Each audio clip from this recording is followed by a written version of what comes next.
જય દશામાં આ વ્રત અષાઢ વદ અમાસને દિવસે લેવાનું છે। વ્રત કરનારે સવારે નાહી ધોઈ વાર્તા સાંભળવી અને 10 દિવસ સુધી નકોડા ઉપવાસ કરવો અને જો ન થઈ શકે તો એકટાણું કરવું। માટીની સાંડળી બનાવી તેનું પૂજન કરવું। 10મે દિવસે આ સાંડળીને જળમાં પધરાવી દેવી।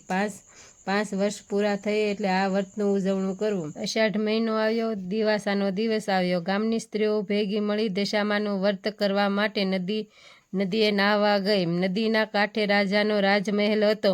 ઝરૂખામાં બેઠેલી રાણીએ તે સ્ત્રીઓને જોઈ રાણીએ પોતાની દાસીને બોલાવીને કહ્યું કે જા તો પેલી સ્ત્રીઓ ત્યાં ભેગી મળીને શું કરી રહી છે? દાસી તો તરત જ નદી કિનારે ગઈને બોલી, બહેનો તમે બધા ભેગા મળીને શું કરી રહ્યા છો? એક સ્ત્રી બોલી, બહેન અમે દશામાનું વ્રત કરીએ છીએ। દાસી બોલી, આ વ્રત કેવી રીતે થાય? પેલી સ્ત્રી બોલી કે 10 સૂતરના તાતણા લઈ 10 ગાંઠો વાળીને તથા એ ગાંઠોને કુંકુના સાંડલા કરવા। આ વ્રત કરનારથી શો લાભ થાય? આ વ્રત કરનારથી નિર્ધનને ધન મળે, સંતાન સુખ મળે। દાસી તો બધું જાણી ગઈ રાણી પાસે આવી અને દશામાની વ્રતની વાત કરી। રાણીબા તો આ સાંભળી પ્રભાવિત થઈ ગયા। તેમને મનોમન નક્કી કરી લીધું કે પોતે દશામાનું વ્રત કરશે। રાત્રે સૂતી વખતે રાણીએ આ વાત રાજાને કરી।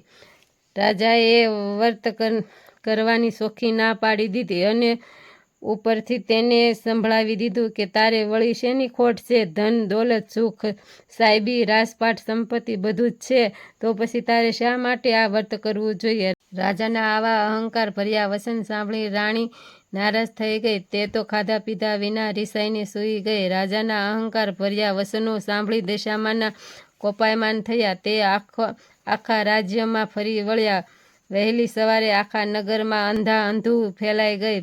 ભંડાર ખાલી થઈ ગયા ને કોઠાર પણ ખાલી થઈ ગયા। રાજ્યની પ્રજા શીથરે હાલ થઈ ગઈ। રાજા રાણી તો હાથે પગે ચાલી નીકળ્યા। ચાલતા ચાલતા તેઓ ગામને પાદરે એક વાડીમાં ગયા। તેઓ થાક્યા પાક્યા જ્યાં આરામ કરવા બેઠા કે આખી વાડીના ફૂલ સુકાઈ ગયા। રાજા રાણી ત્યાંથી આગળ ચાલી નીકળ્યા। સાથે બંને કુંવરો પણ હતા। 4 જણા ચાલતા રાણીએ બહેનપણીને ઘરે આવ્યા। બંને રાજકુમારો ખૂબ જ ભૂખ લાગી હતી એટલે રાણીએ બહેનપણી પાસે ખાવાનું માંગ્યું। એટલે તે ખીજાઈને બોલી, જા રાંડ ભિખારણ, મારા રાજ્યમાં આવું બટકું રોટલો માંગતા લાજ નથી આવી?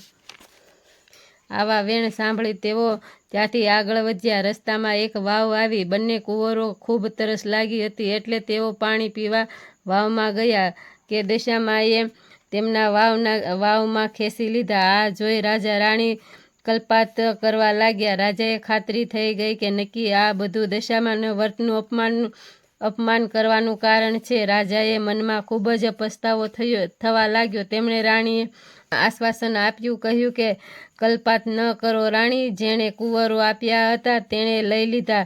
આપણી દશા ફરી ગઈ છે।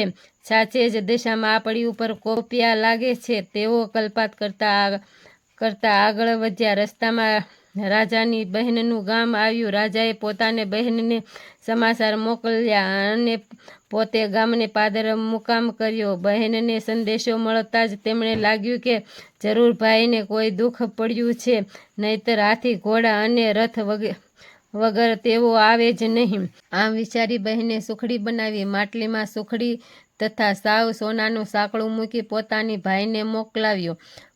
ભાઈને માટલું મળ્યું અને માટલું ખોલીને જોયું તો સુખડીને જગ્યાએ ઈંટોના ટુકડા થઈ ગયા અને સાંકળાનો તો સાપ થઈ ગયો। આ જોઈ રાજા વિચારમાં પડી ગયા।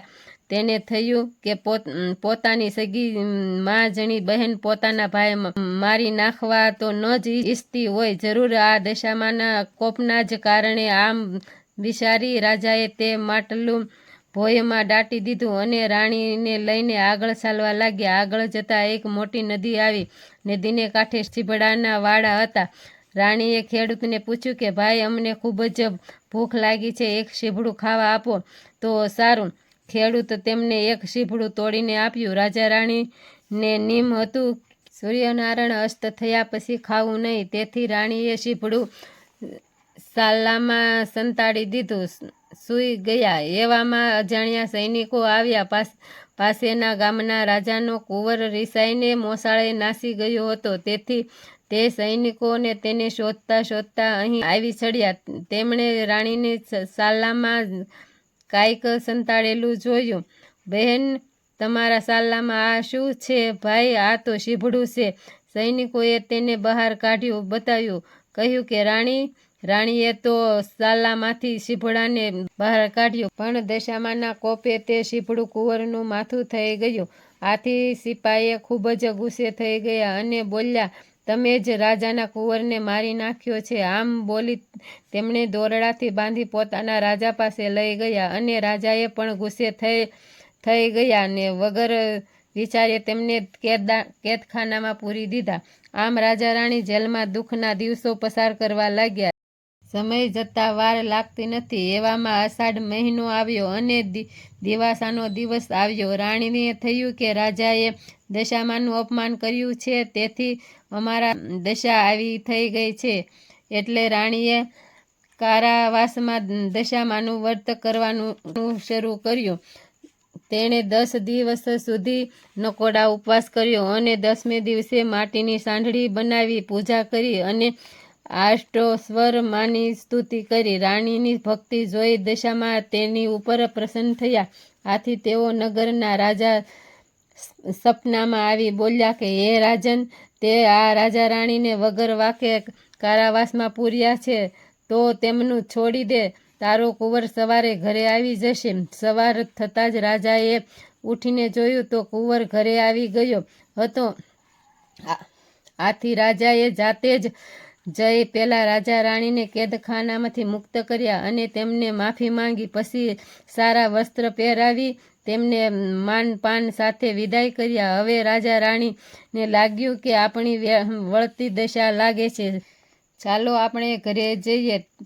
તેઓ ચાલતા ચાલતા બહેનના ગામને પાદરે આવ્યા. રાજાએ ત્યાં જઈ પેલું માટલું ખોદીને કાઢી અને ઉપાડીને જોયું તો તેમાં સરસ મજાની સુખડી અને સોનાનું સાંકળું હતું. રાજા તે સુખડી અને સાંકળું લઈ વાવ પાસે આવ્યા. ત્યાં દશામાં એમના બંને કુંવરોને લઈને ઊભા હતા. રાજા રાણી આવ્યા એટલે તેમના કુંવર તેમને સોંપી દીધા. રાજાએ તેમને પૂછ્યું કે તમને આ કુંવરો ક્યાંથી મળ્યા?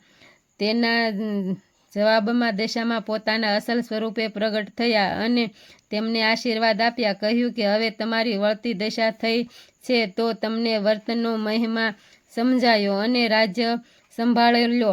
રાજા રાણી દશામાના ચરણોમાં ઢળી પડ્યા અને તેમને માફી માંગી. રાજા રાણી અને કુંવરો ત્યાંથી ચાલી નીકળ્યા. જે બહેનપણીએ પહેલા જાકારો દીધો હતો તે અત્યારે ઓરડા બહાર ઊભી હતી. તેણે રાણીને ઓળખી ભેટી પડી અને બોલી કે બહેન, બહુ દિવસે આવ્યા, આજે તો તમને નહીં જવા દઉં. રાણીએ કહ્યું કે મારી દશા કઠણ હતી ત્યારે તે કકડો રોટલોય આપ્યો ન હતો, તેથી હવે અમે અહીં રહીશું નહીં. આમ કહી તેઓ ત્યાંથી ચાલી નીકળ્યા. ત્યાંથી ચાલતા તેઓ ગામને પાદરે આવેલી વાડીએ આવ્યા.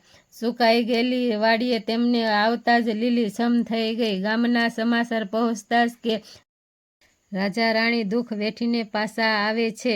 ગામના લોકો વાસ્તે ગાસ્તે સામૈયું કરી તેમને તેડી લાવ્યા. તેમના રાજ્યમાં પહેલા જેવું જ સુખ થઈ ગયું.